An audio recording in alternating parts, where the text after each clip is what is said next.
Good morning, and welcome to Connections Radio Show, where we talk about ideas that matter.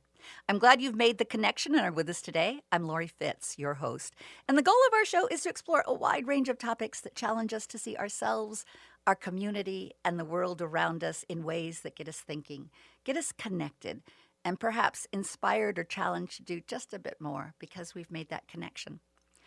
It's been nearly 1 year since Minnesota and our broader community lost a monumental public figure. On June 14th, 2025, former House Speaker Emerita Melissa Hortman, along with her devoted husband Mark and their beloved family dog Gilbert, were tragically taken from us in an unthinkable act of political violence. Melissa Hortman was a rare, monumental leader whose fierce dedication to public service, sharp wit, and deep compassion left an indelible mark on the hearts of Minnesotans. The void left behind at the state capitol is palpable, and though she is no longer with us, her spirit remains and inspires. Melissa held a deep-seated belief in our shared humanity, in making a difference. As we mark this anniversary, we choose not to focus on the darkness of that day, but on the enduring light of her legacy. As we mark this anniversary, we bring Melissa back to our remembrance. And we know that her children, both Sophie and Colin, asked us to remember her by building a better community through small acts of kindness, whether by standing up for justice, enjoying a local park, or simply holding your loved ones a little closer. We will hear from those who worked with her, who in partnership have made Minnesota a better place for all, and who will continue with Melissa's legacy. Kelly Morrison is the US Representative for Minnesota's 3rd District. Before being elected to the US House of Representatives, she served 6 years in the Minnesota State Legislature. Representative Morrison is also an OBGYN who has cared for patients for more than 20 years. Welcome, Representative Morrison. Thank you so much. It's an honor to join you to talk about Melissa. Tell me about your relationship with Melissa. Well, I first met her when I was a brand new candidate in 2018.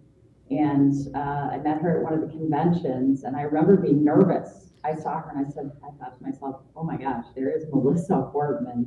But I got up the nerve to approach her and introduce myself. And Melissa is just lovely, easy to talk to, put me at ease right away.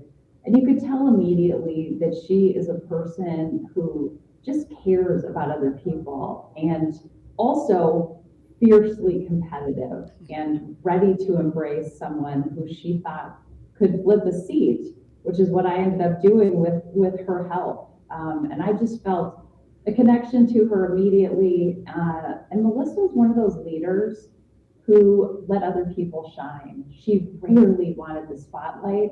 And I think a mark of a great leader is cultivating new leaders. And she did that in spades. There are so many of us who count her as an important mentor in our lives. She just led by example all the time.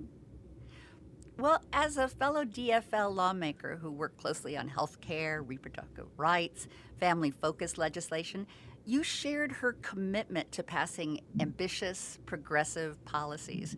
And she's been widely recognized for her fierce advocacy for families, reproductive care, and maternal health. Can you take us behind the scenes of a time when her personal determination or strategic mind directly saved a critical piece of legislation? Oh my gosh, I mean, there are so many examples of that, I think. And you know, when I joined the House in 2018, I was elected in 2018, and that we had a divided legislature. So we won the majority in the House, and the Republicans controlled the Senate. And of course, Governor Walz had just been elected. So governing was tricky because we had to make compromises with the Senate. And Melissa just had that calm, plain-spoken, direct, pragmatic way of interacting with people.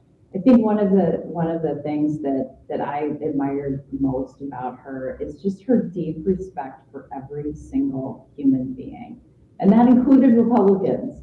And I think you see in the way that people miss her now that she also garnered respect from everyone that she encountered because of the way she treated people and the way she conducted herself. So she earned the trust of Paul Gazelka, who was the Senate Majority Leader for the Republicans in that session. And we were able to pass a remarkable amount of legislation with the Senate in charge. With the Republicans in charge of the Senate. One of the pieces of legislation that I am most proud of from my time in the state legislature was an extension of Medicaid to 12 months postpartum. We used to kick new moms off their health insurance if they got it through medical assistance 2 months after they had a baby. And when you think about the racial disparities that exist in maternal health, when you think about our substance use disorder challenges, our mental health crisis, new moms and their babies have to, at a minimum, have access to the care that they need to get off to the best possible start. We were able to get that passed in a divided legislature, in large part because of Melissa's advocacy. I was going up against a very conservative Republican senator, and we didn't agree on a whole lot. We had very different views about reproductive health care, reproductive rights, abortion care, but we agreed on this one thing, that new moms and their babies deserve access to health care. And behind the scenes, Melissa was able to get this across the line, to get to Governor Walz so that he could sign it. And that's just one example of legislation that she helped pass that's making a difference in people's lives now. You spoke of her pragmatic approach. She was noted for that in her governance. And her political philosophy was one that, how can we work together civilly? Do you have an example of not only the one that you just gave, but other instances where civility was key in how she brought people together? I think she literally always demonstrated that. You know, she always used to say when things got tense, and she'd address this to her own caucus and she'd address it to the Republican caucus as well. It's time for us to take off our blue jerseys and our red jerseys and put on our Minnesota jerseys. And she'd say it just like that. There was no, extremism in her language or her voice. She was just very plain spoken and direct about it. And people responded to that. She was passionate about the clean energy transition. She was passionate about protecting reproductive rights in Minnesota, particularly after Donald Trump was elected president and had pledged to put justices on the court to overturn Roe versus Wade. She knew we had to take action to make sure that Minnesota was a bulwark against that. But she never used extreme language. I never heard her say, certainly publicly, and I can't even think of an example privately of disparaging someone from the other party. She just spoke with facts and brought people along that way. And that's in such short supply today. And I think that it's something that people on both sides of the aisle can learn a lot from, examine, and follow that lead that continues to shine the way for so many of us. Following her assassination, you wanted to do something to make sure that she was honored at the Capitol Hill. Tell me about the work you did there. Well, we put together, Minnesota was just in shock, of course, and I cannot believe that it has been a year. It's really hard to process.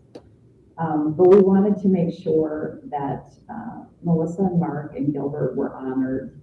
And we wanted to pair that with a call to end political violence.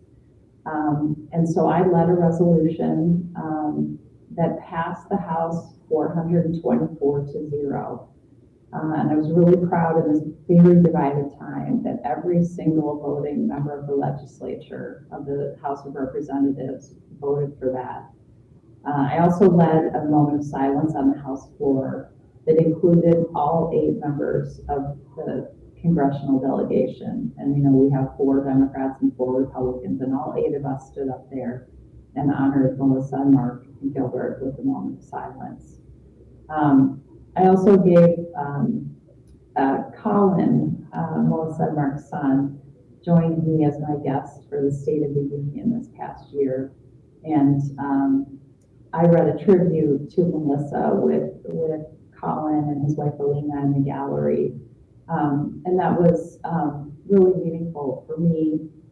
I hope it was meaningful for them, and I think it was. Colin has been, and his sister Sophie have just been incredible. And I think it speaks to Melissa and Mark that they raised these two just remarkable people who are doing everything they can to carry on their parents' legacy.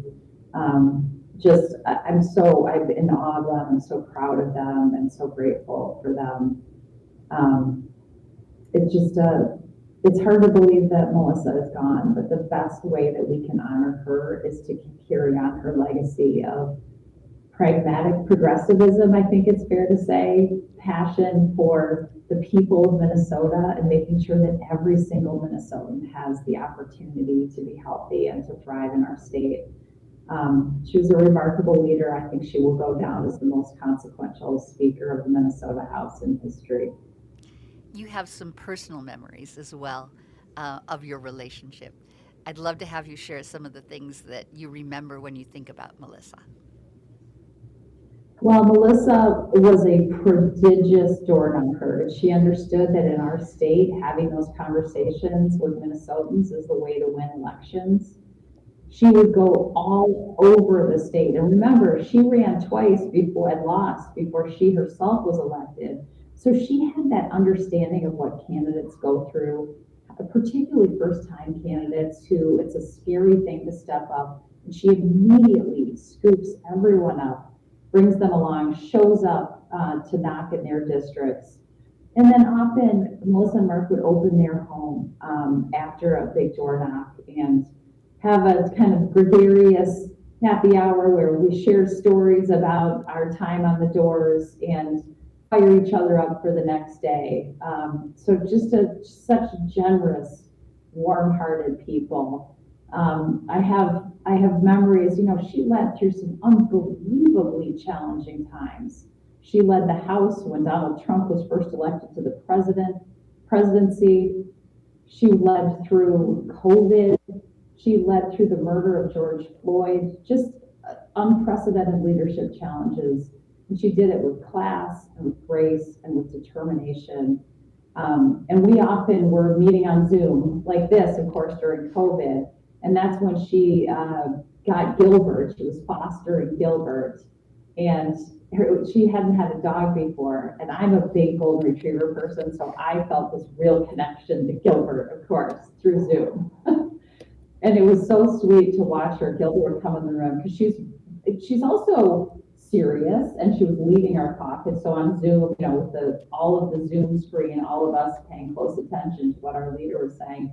Occasionally, you'd see her bend over off the street and pet Gilbert or say, Mark, Gilbert needs to go out. So it was really sweet to see that really human side, and she just adored that dog. And so we all cheered when that relationship became permanent and they kept Gilbert on. Melissa was one of a kind. I miss her dearly and will never forget her for so many reasons. When we think about how she was leading during a 67 House chamber and how we face that today, how do you think her style of leadership can serve as a blueprint for the future? In every possible way. First of all, her agreeing to relinquish the speaker's gavel as part of a deal to make sure that governing could occur. There aren't many people who would have done that. That was a real statement about her values, I think, that she felt that the most important thing was that we're able to govern and get the work done for the people of Minnesota. I think that was hugely important. She also, as we've talked about, she led with kindness. She did not use disparaging words about her political opponents. She led with kindness and with courage and with resolve and with mutual respect. And I think that is something that every person who is seeking office or who is an elected leader has to emulate in this very pivotal moment in our nation's history. We have to choose kindness and courage and compassion and respect for each other now more than ever. And Melissa Hortman led that way and taught us all how to do that. In closing our interview, I'd love to have you share with folks that never knew Melissa or in the future won't have the chance to get to know her. What are things that you want her most remembered for, and to have our audience learn what a critical person she was for our Minnesota? Oh, what a great question. Melissa was kind. She was tough. She had high standards. She conducted herself with dignity, and she had deep respect for every single human being. And in return, she earned the respect of everyone that she encountered. Remarkable person who changed the trajectory of our state for the better, made a huge difference in so many people's lives, and never sought the spotlight herself. I think the mark of a good leader is to cultivate other leaders, and she did that every single day. And her relinquishing speaker's gavel so that the work of the state could be done is a prime example of that. She had very little ego in her work. It was she just had a deep passion and reverence for our state and for its people. And what will you be carrying with you as part of her legacy? Oh, I carry so many things with me. Her kindness, her compassion, her respect, her resolve, and her work ethic, and her ability to bring people together. She kept our very diverse caucus together in really challenging times, and she did it through listening and respect. I think about Melissa every single day, and I suspect that I will for the rest of my life. Thank you, Representative Morrison, for taking the time to share with us your personal journey, your professional journey, and the work that you were able to accomplish with Melissa, and ways for us to hold her in our heart and to move forward with the same compassion and dedication and leadership in making a difference, not only in Minnesota, but for our country. Thank you for all that you do and how you're taking Melissa and her hopes and her dreams forward. Well, thank you so much for the opportunity to talk about Melissa and Mark and Gilbert. And thank you. And we'll be continuing our conversation. I hope you'll stay with us. This is Connections Radio Show, and our remembrance will begin right after just a short break. And thank you again. We appreciate you being here, Kelly Morrison. Thanks so much for having me.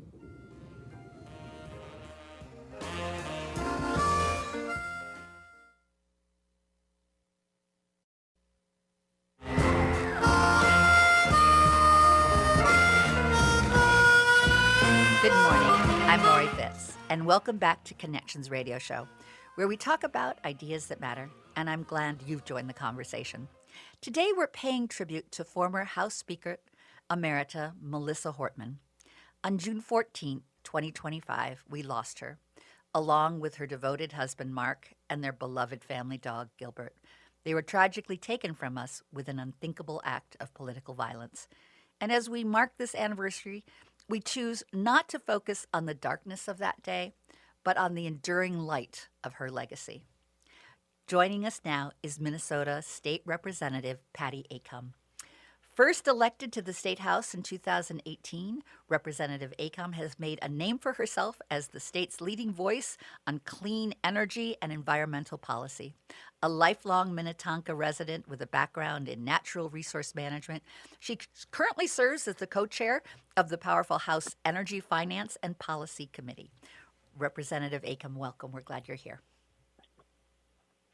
Thank you so much, Laurie. It's such a pleasure to be here with you today. I just am beyond honored to be a part of a program honoring Speaker Emerita Melissa Hortman. As I was doing some research for our show, I found a quote that you made, and it was very moving, and I wanted to be sure that we shared it today. And this is from a Facebook note that you made soon after we lost Melissa. Melissa Hortman had a profound impact on my life and changed me in ways I continue to discover. As a leader, she looked for opportunities to help each of us grow and develop as legislators and teammates. She certainly did that with me when she tasked me with establishing the House Climate Action Caucus. Melissa taught me that the work at the Capitol is relationship work. No one person can get anything done on their own. That to be successful, you need to build and foster relationships on both sides of the aisle and in both bodies. And lastly, Melissa's motto was that of kindness. Through the traumatic events of the last many days, I've been overwhelmed by the amount of kindness that people have been showing to me and my colleagues, and I firmly believe kindness is the path forward in healing for all of us. I'm sure that takes you back to when we were all just shocked by the loss of her. Yeah. In some ways, it feels like just yesterday. In other ways, it feels a long, long time ago. But it feels good to hear those words, and that I was able to put together a sentence that actually made sense in those really trying times. Melissa she had such a knack for looking at her team members around her, and we were all in our DFL House Caucus and in the Minnesota House of Representatives. We were all a member of a big team, and she would look at each of us and look for opportunities to let us shine. She never was the one who was trying to be the center of attention or have all of the limelight. She wanted to give people opportunities to be leaders in different areas and have successes, because I think that she recognized when we have those successes, we build on them and we stretch harder to do even more and be better. She knew early on, and I was part of the 2018 House Caucus, that we call ourselves the majority makers because we came in a strong blue wave that year, and we are the class that made Melissa Speaker. And so while I only knew her as my Speaker of the House and didn't until last summer know anyone else in that role, I know that she took so much of what she learned over her 2 decades of time in the legislature and used it as ways to help others learn. So she leaned on the experience that she had, becoming really good at what she did. And in her 7 years as Speaker, I think there's no arguing that she was the most consequential Speaker in Minnesota state history. She had such a way of getting people to want to work together, to come together, to find a path through, while always protecting those things that were true and important and the priorities. So she was always looking for ways to collaborate as long as it didn't sacrifice her priority or the priorities that we all stood for and wanted to maintain. I think, the whole notion of the relationship work of the Capitol and the legislature is true. Like, none of us can do this work alone. And while each of us has an election certificate and we have earned a seat there, we can't do anything without the help of our colleagues, and especially the last 2 years, and really always bipartisan support and bicameral. And, we didn't there's maybe a healthy competition between the House of Representatives and the Senate. And so sometimes people would opt to run for election for the Senate after having served in the House. And we would always jokingly say, well, they were House trained. And now in Melissa's, having been elected during Melissa's time as Speaker, we now say we were Hortman House trained. How did you first meet her? Well, it was when I was running for election. I had no expectations that I would run for partisan office. Prior to running for the legislature, I served on the Minnetonka City Council in a very nonpartisan way, and I thought that was just really a great way to serve my community. And then things changed when President Trump was elected in his first term, and there had been a recent another school shooting in Parkland, Florida, and I thought I had prior to that thought that those people who were elected to partisan office, while maybe I didn't agree with everything, I thought they at least had the best interests of our country at heart and of our states and communities. And that notion kind of changed for me when President Trump was first elected. And I thought that if I had concerns, then maybe I needed to step up. And there was an incumbent who had been in the district that I represent who had decided not to run again. And I thought, well, maybe me. And I was encouraged by some in my community to consider it. And so I did. And I first met Melissa on the campaign trail. And Melissa was dogged about the campaign side of the work that we do.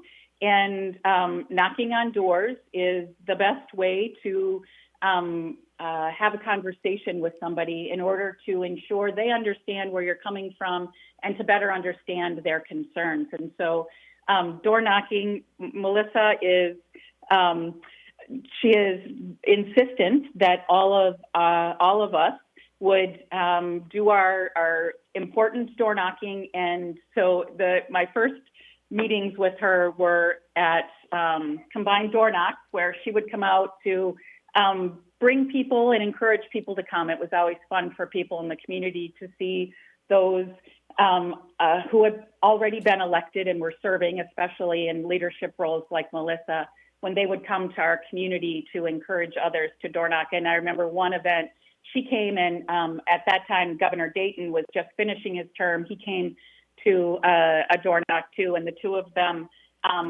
got people enthusiastic and about going out and knocking doors. So those are my first experiences meeting her. And when she also came to the convention when I received my endorsement, that was actually the first time I met her in person. And she was just amazingly supportive and encouraging. She knew that not all of us came to this line of work with the same reasoning or rationale or background. And so she was always supportive to help find a way that worked for you, whether it was, offering strategies that worked for her or hooking you up with other people who had similar, maybe it's parents who both have kids and how do they do this work with young children or whatever the situation was. Melissa was always good at working to ensure people felt like they had what they needed or could help find what they needed to be supported in this work. And she built community amongst the folks that were working with her. Yeah, yes, she did. And she knew that, again, that while not all of us were there to fight for the exact same causes or some people went to college and became lawyers, and this was a progression of their dreams. And for others, like myself, I never thought I would have my name on a lawn sign and ask people to put it in their yards. That to me was just horrifying.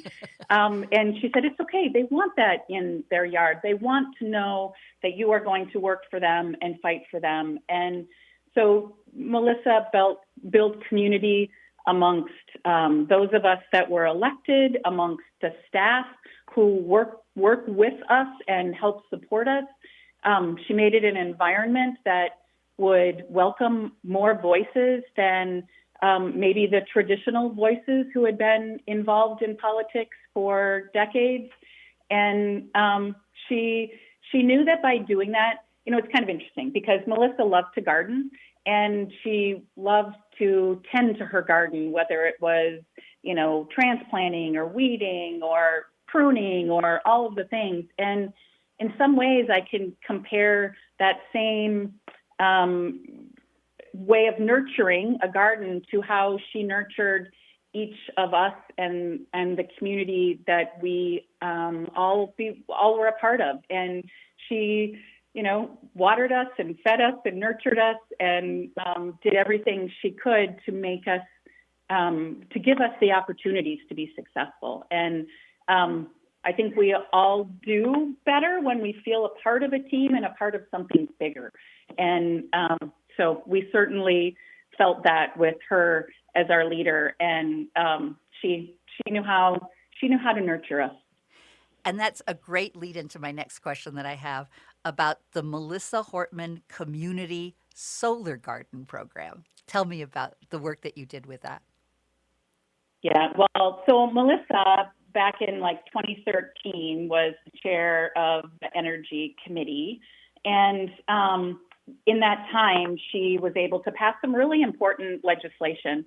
One was the solar energy standard, and another really important one was the program you mentioned, the Community Solar Garden Program. And what that program allows is the opportunity for those people who maybe wouldn't be able to partake in rooftop solar because they don't own their roof or their roof isn't conducive to having solar, so it allows them an opportunity to participate in the clean energy transition by joining a community solar garden. And it truly is a nation leading program that has transformed how solar is built in Minnesota today. And the vast majority of solar that we have in our state has come from these community solar gardens that have been built all throughout the state. And what was, because it's nation leading and because Melissa was the first to establish it, this year we felt it very appropriate to statutorily rename the program the Melissa Hortman Community Solar Garden Program. And so now when new solar gardens are brought online, it is under the moniker of the Melissa Hortman Community Solar Garden Program. And I got an invitation to ribbon cutting. It was in May, so I wasn't able to go. We were still in session. But so now we've had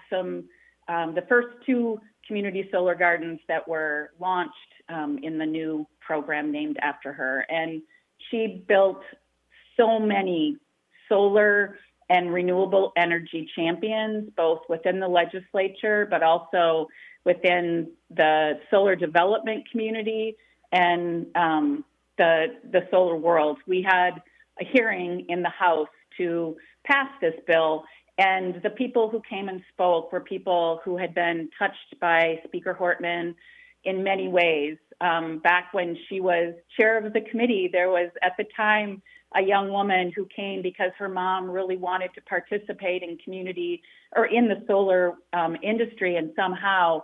And so she came to the hearing when it passed, 13 years ago. And then she came to the hearing when we named it the Melissa Hortman Community Solar Garden Program. And she is now working in the solar industry. And so her legacy will live on for so long, especially in that area.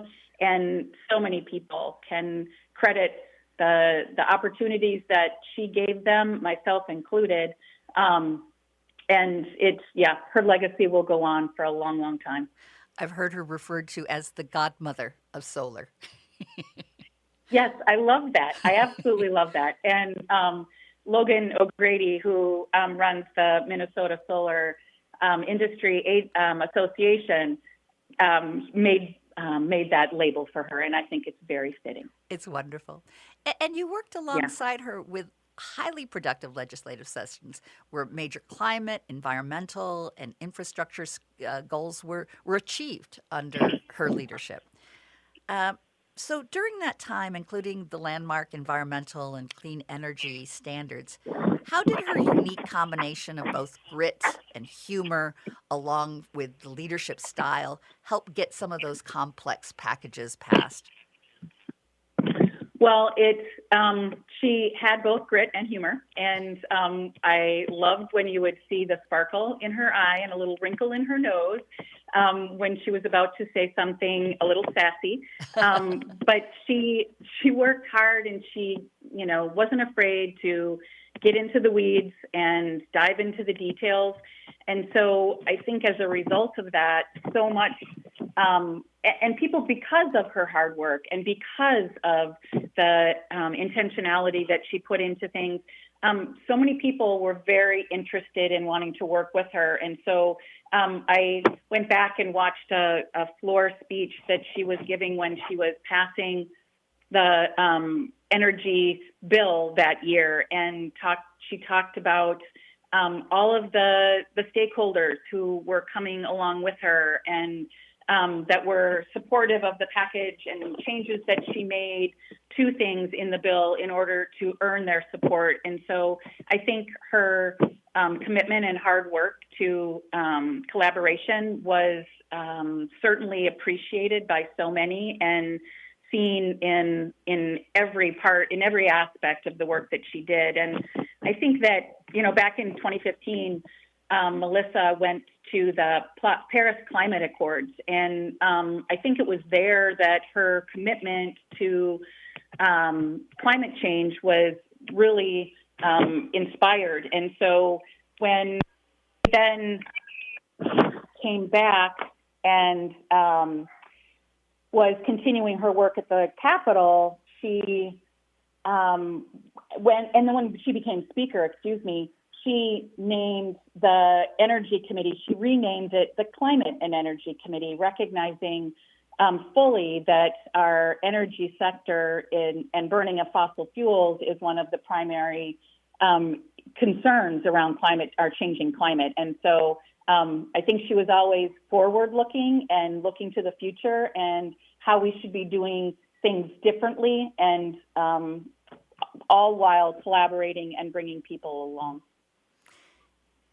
There have been lots of colleagues of yours that have remarked that the best way to honor Melissa is simply getting the work done in time and with decency.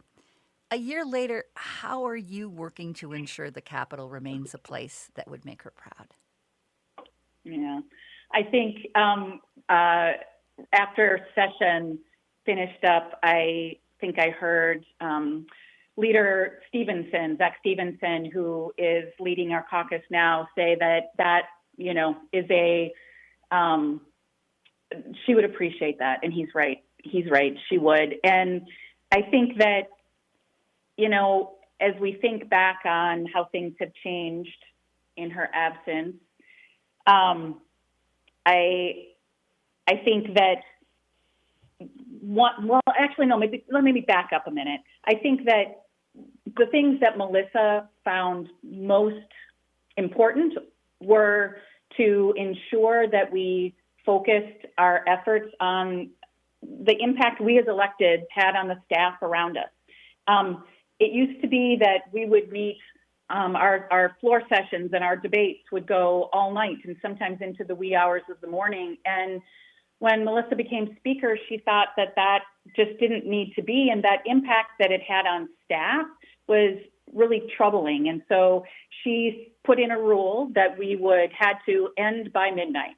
And then knowing full well that our staff still had hours of work to do to finish up, but us driving home in the middle of the night wasn't safe for anybody, and we weren't doing our best work at 3 a.m. And so I think Melissa, recognizing how the work that we as electeds had on staff, was really important and something that really transformed how we have done business in the Minnesota House.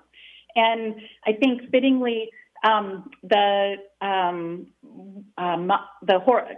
Humphrey Mondale dinner was just last night, and they gave an inaugural award, an inaugural Melissa Hortman award, and they presented it to all of Melissa's staff, which I thought was the perfect way to honor her, because she knew full well it's the staff who helped us do this good work and ensured that we did it in a way that was appropriate. And so I love that was the first award of the Melissa Hortman Award went to them. And so I think that's how we honor her going forward, is continuing to do big things and continuing to ensure that the work we do, how it's impacting others, to make sure that they can be doing, that this is sustainable work that we can all keep doing.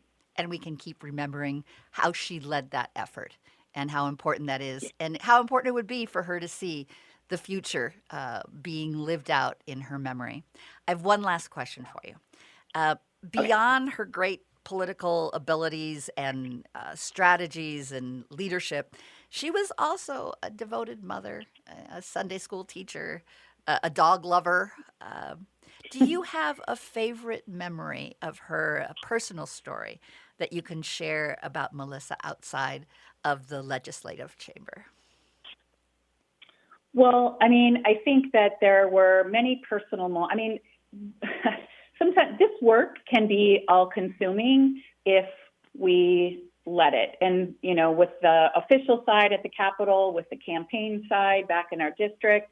And so over the years, Melissa did a really good job of kind of setting up boundaries to ensure work-life balance. And I don't think there's a person who would argue that the most important people in Melissa's world were her family.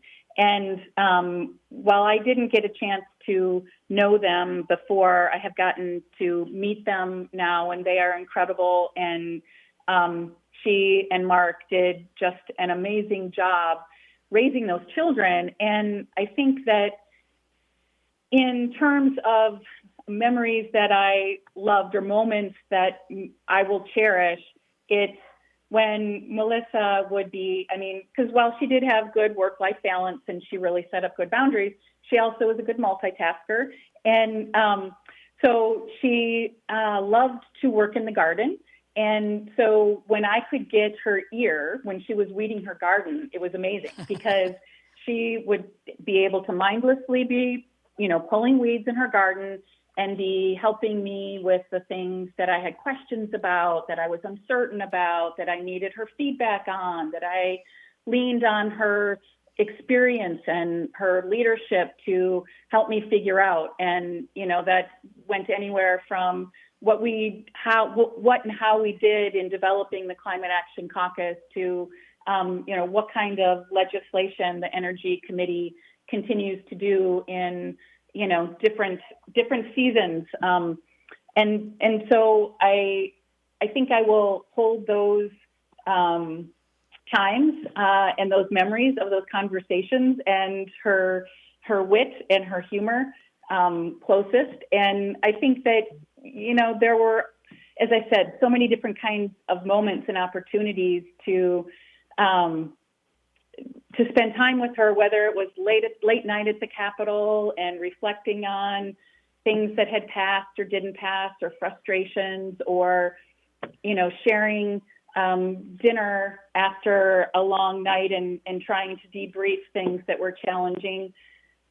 She would often try and get lunch at the Capitol in the spring. Food trucks always come, and so that's always it's kind of a food desert over at the Capitol, honestly. And so in the spring, when the food trucks would come, she would try and set aside some time with newer members to go and get lunch at the food trucks and sit down and to just see how things were going and check in. And so I have a lot of fond memories that I will hold with me about her and our relationship and the way that she has helped me be a better representative, a better teammate, a better energy committee chair. So I cherish those.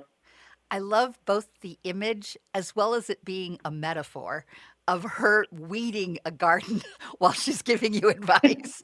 There's something, Exactly. a great metaphor for someone who's looking at environmental and climate issues to be like in the dirt, digging up and making her garden healthy. And at the same time, looking at what our garden of our Minnesota needs to be and how to work on that was a lovely, lovely metaphor and image. Thank you for all your sharing. Patty Acomb is the Democratic Farmer Labor, DFL, politician covering West Metro suburban communities like Minnetonka, Wayzata, Woodland, Deep Haven, and Shorewood.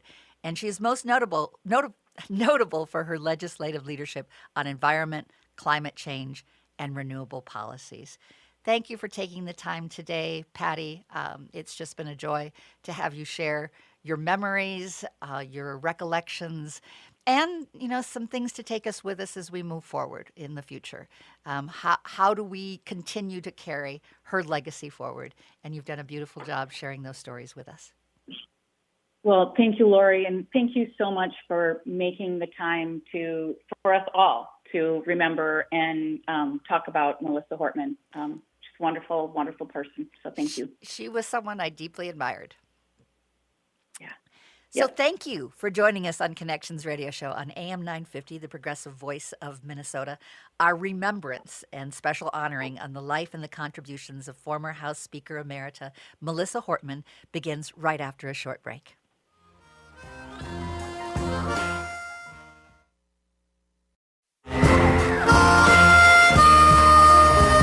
Welcome back to Connections Radio Show.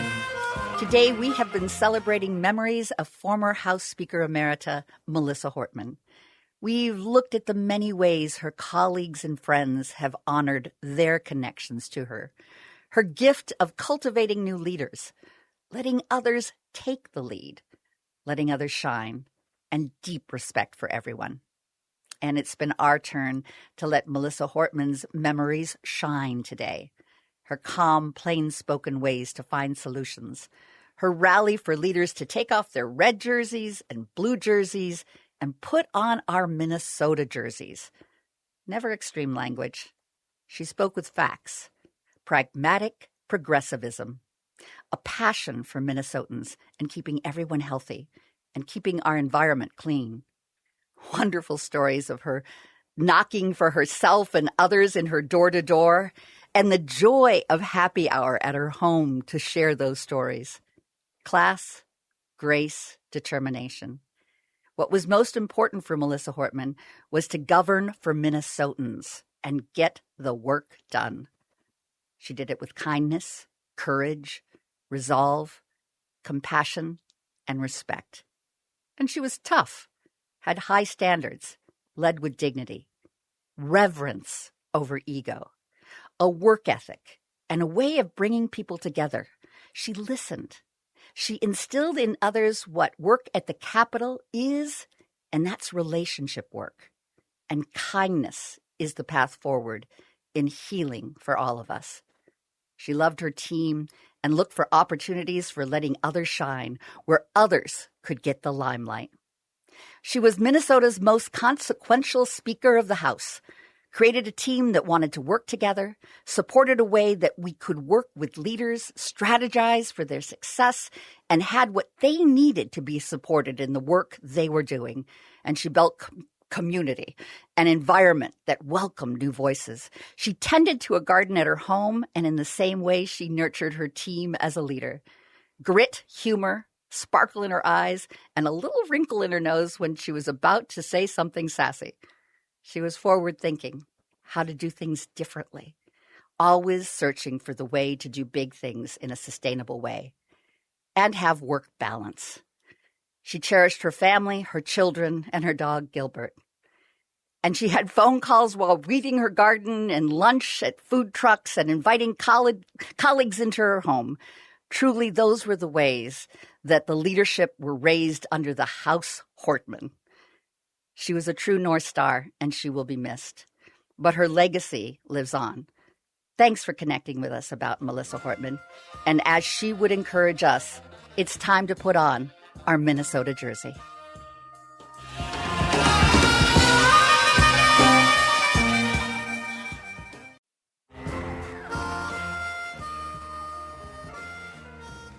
Welcome back to Connections Radio Show. It's been nearly 1 year since Minnesota and our broader community lost a monumental public figure. On June 14th, 2025, a former House Speaker Emerita, Melissa Hortman, along with her devoted husband Mark and their beloved dog Gilbert, were tragically taken from us in an unthinkable act of political violence. Melissa Hortman was a rare, monumental leader whose fierce dedication to public service, sharp wit, and deep compassion left a special mark on all the hearts of Minnesotans. Joining with me is Representative Zack Stephenson, who represents House District 35A, which includes parts of Anoka County. He was elected leader of the DFL in September 2025, succeeding Speaker Emerita Melissa Hortman, who became a mentor to him when they first met in 2002 during a time when he was working on her campaign. First elected to the Minnesota House in 2018, Representative Stephenson has served as Commerce Committee Chair and DFL Co-Chair in the Ways and Means Committee, focusing on lowering costs, protecting consumers, and delivering a balanced budget. Welcome. We're glad you're here. I'm glad to be here. Thanks for having me. Absolutely. Tell me about your relationship with Melissa Hortman. Well, I met Melissa, as you said, in 2002. I was 17 years old. I was a senior in high school who had been inspired to be interested in politics by Paul Wellstone. And I met Melissa, who was running for the state house for the second time. She was about to lose for the second time in 2002. And she was running in the district that included, my parents' home where I lived. I did a little volunteer work for her that year, did a little volunteer work for Senator Wellstone's campaign. And I was hooked on politics and campaign politics, and in particular grassroots organizing.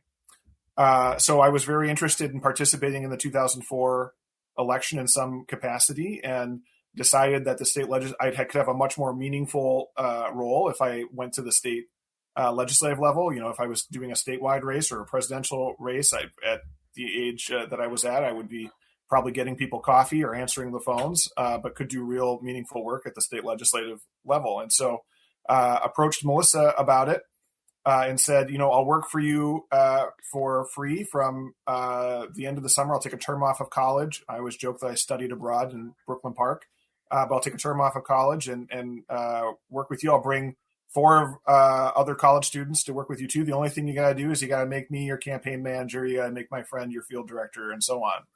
And when she was telling the story later, she'd say that she had lost twice and was desperate enough to try anything. Nope.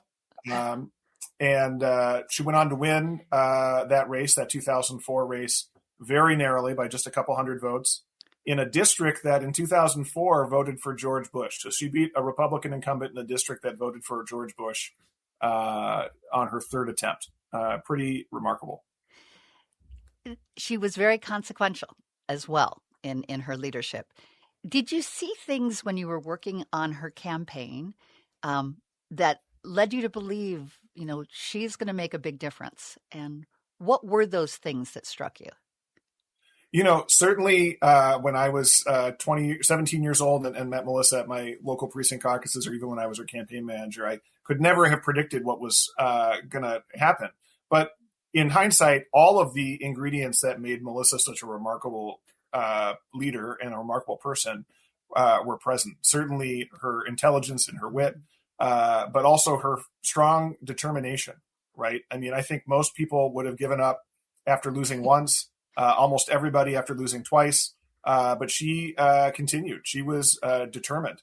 And by the way, that determination, it wasn't about ambition. It was about service. It was about getting the work done. And that's the other thing that remained true about Melissa all the way through her life and was a great key to her success, was that she was motivated to make people's lives better, to improve Minnesota, not to be the star of the show. She was quick to give other people credit for things that she had done. She invested in the leadership potential of other people. She operated without, it's not that she had no pride or no ego, but she operated without significant ego. And that allowed her to be extraordinarily effective over 2 decades. And she was your mentor. And she was the big sister I never had. And being your mentor, she must have seen something special in you and told you what it was that she wanted to support you and have you be a future leader. What were some of the things that she shared with you to encourage you?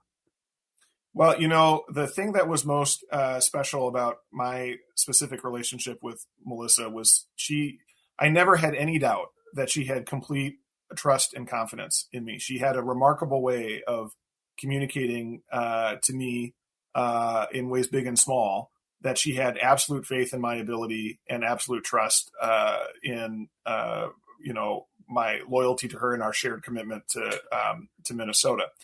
And when someone you admire and respect demonstrates that kind of trust and confidence, it's just an enormously powerful thing. For me to be able to take on this job that I have now, and just know, even though she's not here to tell me, I know that she had absolute faith that I could do this job well, and that our caucus would be functioning well. That is enormously empowering to me. And I'm not the only person to whom she gave that incredible gift. Was there a piece of advice or something that she shared with you about leadership that stays with you? Oh, I mean, many things, big and small, but the biggest thing is just the leadership by example and the commitment to work. Melissa, when we would go door knocking, she wanted to be the first person out the door to go door knocking and the last person to come back, wanted to knock the most doors all the time. Wanted to stay focused on doing the work, doing the right thing. I watched her pass up opportunities for the limelight or make sacrifices in the spirit of advancing the interests of the caucus or advancing the policy goals that we have. She really showed the way to do this job really effectively. And I think about that all the time. In ways that you want to honor her. So many people have said that doing the state's work on time and with decency is really important as you move forward with her legacy. As a year later, what are some of the things that you want to have continue as part of her legacy? Well, certainly she would be very happy that the Minnesota legislature this year was able to get a lot done and get it done on time. And the more we can continue to do that, she would be happy about that. I think the way we do our job at the Capitol also matters. Both the way that members do their work, the way that members treat staff. She placed a high premium on our incredible staff at the Capitol, both the partisan and nonpartisan staff, and worked really hard to try and change cultural elements of how the Capitol works to be more, staff friendly. For example, not meeting.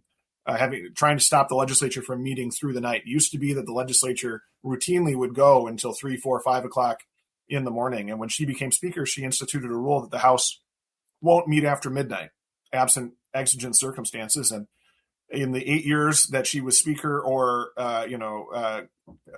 Speaker Emerita helping to co-lead the chamber the last session, I think we only met after midnight 2 or 3 times. It was very, very rare. Before she was speaker, that could have happened in a week, and that's an incredible example. And then the other thing is we are dedicated to making sure her story is continued to be told and preserved, to make sure that nothing like this ever happens in Minnesota again, that no one else is a victim of political violence. Melissa was the first Minnesotan political leader to be assassinated, and I hope she's the last. And the best way that we can work to ensure that is by telling her story and preserving her legacy. When you talk about having her make sure that it closed early so that you're not there all night, I've heard stories that she partially did that for young people. She didn't like young people having to stay up so late, and she was kind of a mom. And she was a mom. It was very important to her on a personal basis, being a good mother, teaching Sunday school, loving dogs. Do you have some personal memories of her that you'd like to share? Oh, I mean, the biggest thing that I think people should know from the picture you painted is that she was incredibly funny, witty. She could be very direct and just cut to the core of something with a bitingly funny remark, and I miss that tremendously. She could size up a situation that we were in politically, policy wise, or just just generally, and come up with a quippy one-liner to explain it in a way that was hilarious. I wish I could come up with an instantaneous example off the top of my head. That it would also have to be one that it could be broadcast, under guidelines. She had an extensive vocabulary and was not afraid to use it. I love it. In sharing with someone who may not have ever had the chance to get to know Melissa, and there'll be folks that will be coming up in politics and serving in future leadership positions. And as you say, you want to keep her life and her legacy and her vision strong and going forward. What will be some of the things that you want to share with those future leaders about the importance of her leadership? Well, the number one thing is to focus on getting the work done. That is the thing that matters the most. That we are here in St. Paul to do the work of the people and to make Minnesotans' lives better, and that should be our focus. Not the politics, not the social media, not the cameras, but getting the work done and doing it well, and to do it in a manner that is team oriented and lifts up other leaders, because it was something that she did very well. She recruited strong leaders to run for office and then put them in positions where they could lead. And I think, a lot of people in politics would have been threatened by another strong leader. She wasn't. She saw it as a way to advance her goals from a policy perspective and to make Minnesotans' lives better. And so she did it regularly. And I think the House DFL Caucus is a stronger institution. The Minnesota House is a stronger institution. Minnesota is a better state because of that egoless approach. Are there any favorite legislation pieces that she worked on that you especially admired her for? Well, I can tell you some of the things that she thought were really important, and of course, I'm a big fan of these ideas too. And they're oftentimes not the things that made the biggest headlines. But earlier in her career, she fought to complete Highway 610 in the North Metro when she was a brand new legislator and got that done, and she was very proud of that. When she chaired the Energy Committee in the middle of her legislative career, she created Minnesota's community solar program, which has resulted in the development of just a massive amount of solar energy here in Minnesota. She was incredibly proud of that.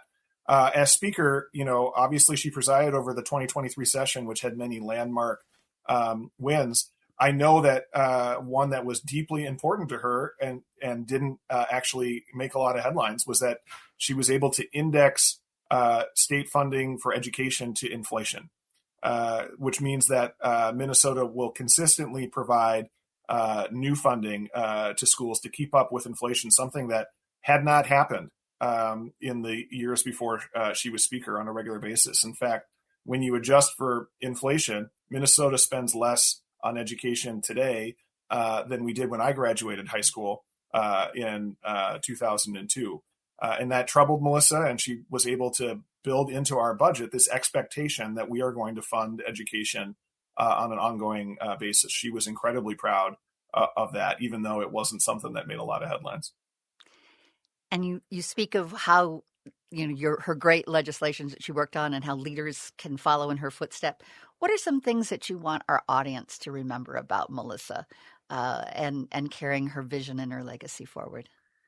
I hope people remember her for the full and complete person that she was. In addition to being a great legislator. She was a great friend and mentor to me. She was a great mother to her children, Colin and Sophie, who are two remarkable people in their own right. She was a brilliant lawyer who had a great legal career. As I said, she was incredibly funny, incredibly smart, witty, direct, blunt. She was a complete person, obviously, and deserves to be remembered for all of the different facets of her life. And she had a great knack for recognizing good talent and developing that. She did. And she did. And with that, what advice do you give to folks out there that may be considering leadership roles, that may be interested in going into politics? What would Melissa do and encourage, and what would you do and encourage individuals to get into politics? We had a mantra back in that 2004 race that we won, that a guy that we were working with on that race coined. It's not about you, it's about the voter. And I think that is emblematic of the way that Melissa approached politics and approached her career at the legislature. It's not about you. It's not about Melissa Hortman, or it's not about Zack Stephenson. It's about the people that we work for. On the campaign trail, that means trying to do more listening than talking, trying to hear what voters have to say instead of telling them what you think they want to hear, and trying to put at the center their concerns. And that's how you can effectively win elections, because ultimately what people want is a representative who's on their side, who will fight for them, who will listen to them. And so demonstrate it, actually do that, actually listen to them. And then when you get to the Capitol, do the work, try to make Minnesotans' lives better. Don't focus as much on the politics and the cameras, focus on actually doing the work. It's not about you, it's about the people of Minnesota. On our tribute, we've been focusing on the light of her legacy that goes forward, her vision, and not the dark day that took her from us. Is there any last comments that you'd like to share with us all about your special memory or special way of letting us know what Melissa Hortman has been to Minnesota and how we carry her forward? Well, she was the most consequential speaker in Minnesota history. She was a friend to so many people. She had a wonderful family. Mark Hortman, one of the happiest, just a good-natured dude who I miss all the time. She was, as I mentioned, a wonderful parent who raised two phenomenal people in Colin and Sophie Hortman. She is someone who I will miss every day for the rest of my life. And I know that I am not alone. A lot of us who knew her are going to miss her deeply. Well, thank you for your memories that you shared and being a part of our tribute. She was consequential not only as a leader, but she was consequential as a human being in bringing meaning to so many people's lives, and we will miss her. Absolutely. Absolutely. Thank you. Thank you. Thank you for your time. Connections Radio Show is brought to you on Saturday mornings from 9 a.m. to 10 a.m. Join us as we explore ideas that matter and consider the connections to ourselves, our community, and the world around us. Make the connections and be inspired to do just a bit more, because together we made those connections.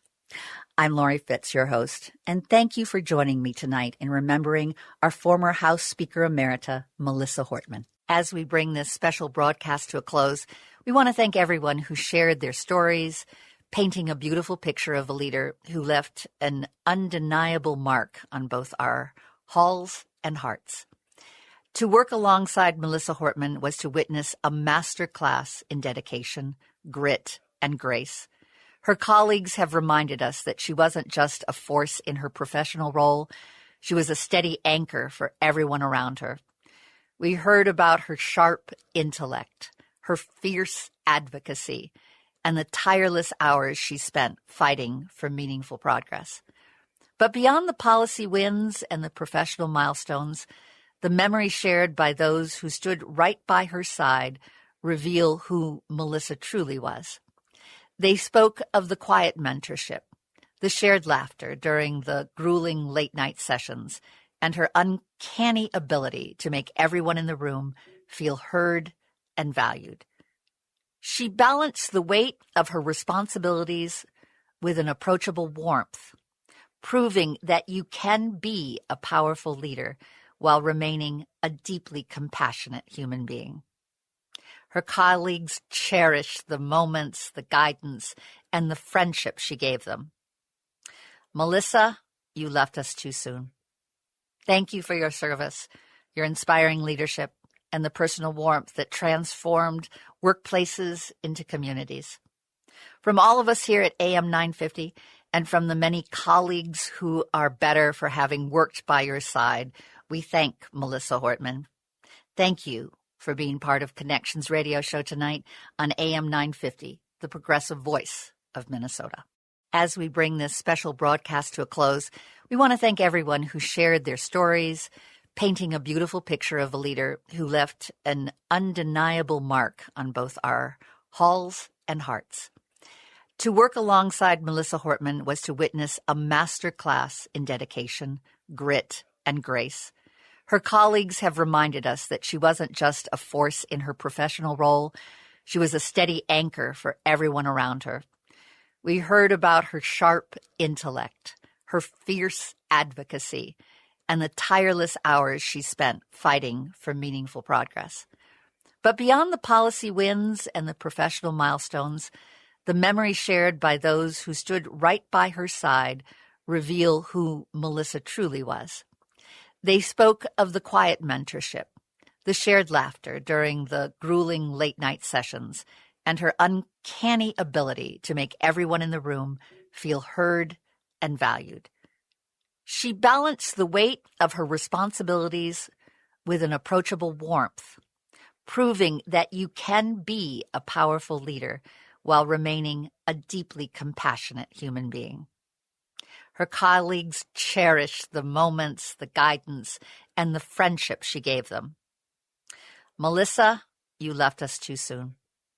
Thank you for your service, your inspiring leadership, and the personal warmth that transformed workplaces into communities. From all of us here at AM 950, and from the many colleagues who are better for having worked by your side, we thank Melissa Hortman.